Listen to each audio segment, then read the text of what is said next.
एक समय की बात है। गौतम बुद्ध अपने शिष्यों के साथ एक सफर पर थे। सफर में चलते चलते बुद्ध को प्यास लगी तो उन्होंने अपने एक शिष्य से कहा कि जाओ, जाकर मेरे लिए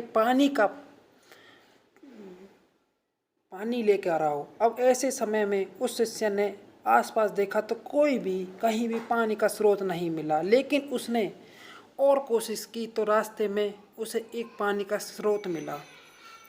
वहां उसने देखा कि कुछ लोग उस पानी के स्रोत में कपड़े धो रहे हैं और तभी वहां से एक बैलगाड़ी उस पानी के स्रोत के ऊपर से गुजर गया। ऐसे में वह वहाँ का पूरा पानी गंदा हो गया और उसमें मिट्टी भर गया। फिर उसने सोचा कि इस गंदे पानी को, मिट्टी से भरे हुए पानी को मैं बुद्ध को कैसे लेकर जा सकता हूँ। तो वह खाली हाथ ही वापस चला गया और गौतम बुद्ध से जाकर यह बात बताई। बुद्ध ने कहा कि ठीक है, हम सब यहाँ इस बड़े से पेड़ की छाया में बैठकर आराम करते हैं। कुछ समय बीता, फिर गौतम बुद्ध ने उसी शिष्य को फिर से पानी लाने को कहा। अब वह शिष्य वापस से उसी पानी के स्रोत के पास गया। वहां जाकर उसने देखा कि वह पानी बिल्कुल साफ था और पीने योग्य था।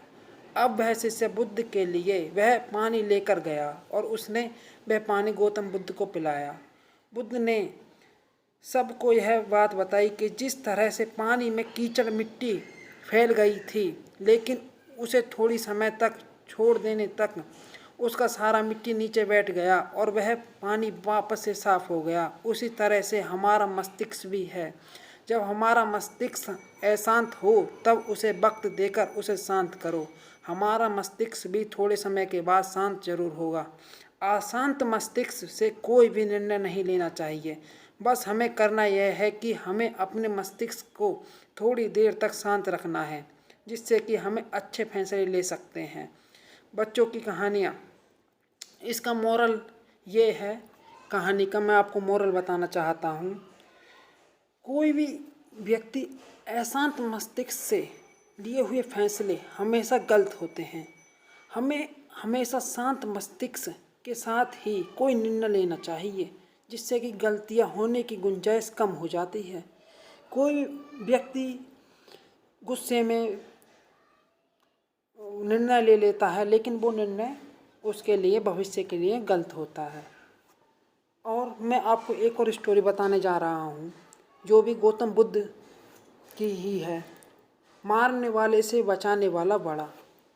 गौतम बुद्ध को हम बहुत अच्छे से जानते हैं, जिन्होंने बुद्ध धर्म की स्थापना की है और उन्होंने लोगों के जीवन में ढेरों बदलाव लेकर आए थे। यह कहानी भी उनके बचपन की है, जब वे छोटे थे और उन्हें गौतम बुद्ध के नाम से नहीं बल्कि सिद्धार्थ के नाम से जाना जाता था। उनके एक चचेरे भाई भी थे जिनका नाम देवदत्त था। इसलिए जानते हैं इस कहानी के बारे में। राजा सिद्धार्थ के महल के पास एक उद्यान था, जहाँ पर राजा सिद्धार्थ बैठकर प्रकृति का आनंद लिया करते थे। एक दिन जब वे अपने बगीचे में बैठे हुए थे कि तभी एक घायल हंस उनके पैर के पास आकर गिरा। उसके शरीर में एक तीर लगा हुआ था। उसे देखने से प्रतीत हो रहा था कि किसी शिकारी उसका शिकार किया है। हंस को तकलीफ में देखकर और उसे यूं ही फड़फड़ाता देखकर राजा सिद्धार्थ का दिल पिघल गया और उन्होंने उस हंस की सहायता करनी चाहिए। उन्होंने सबसे पहले उस हंस के शरीर से वह तीर निकाला और घायल जगह पर मलहम लगाकर उसकी पट्टी की। यह सब कर लेने के बाद देवदत्त कुछ खोजता हुआ सिद्धार्थ के पास आया। देवदत्त जैसे ही सिद्धार्थ के पास पहुंचा, उसने कहा, अच्छा तो यह तुम्हारे पास है, लाओ इसे मुझे दे दो। इसका शिकार मैंने किया है। इसका शिकार करने में मुझे बहुत मेहनत करनी पड़ी थी। इस पर मेरा अधिकार है। देवदत्त की यह बात सुनकर सिद्धार्थ ने उसे कहा, नहीं, यह हंस घायल था और मेरे पास आया। मैंने इसकी मदद की और उसकी जान बचाई, इसलिए इस पर अधिकार मेरा है। दोनों भाइयों के बीच उस हंस के अधिकार के लिए लेकर बहस होने लगी। अब वे जानना चाहते थे कि उस हंस पर किसका अधिकार ज़्यादा है। ऐसे में उन दोनों ने निर्णय लिया कि वे दोनों राजा के पास जाएंगे। सिद्धार्थ के पिताजी कपिल वस्तु के राजा थे। वे दोनों राजा के पास गए। राजा के पास पहुंचते ही देवदत्त ने सबसे पहले कहा, महाराज, इस हंस पर सबसे ज़्यादा अधिकार मेरा है, क्योंकि मैंने इसका शिकार किया है। इस वजह से आप सिद्धार्थ से कहिए कि वह यह हंस मुझे दे दें।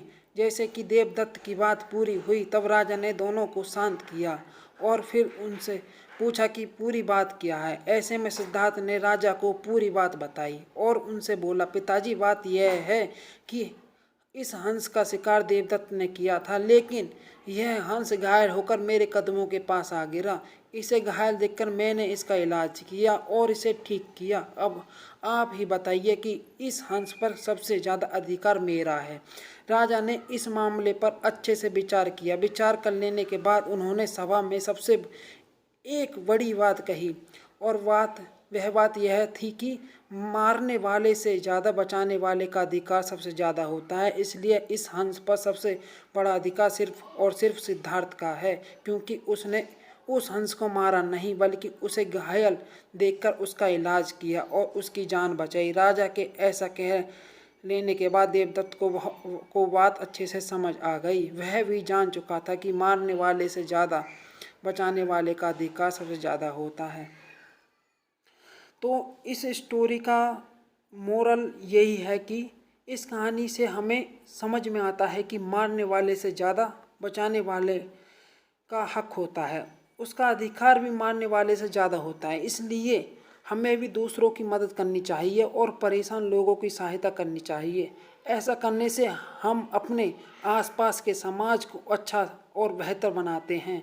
एक अच्छा समाज ही एक अच्छे देश की पहचान होती है। इसलिए आप भी आज प्रण कर लीजिए कि आप भी दूसरों की सहायता ज़रूर करेंगे। ठीक है, गुड फ्रेंड।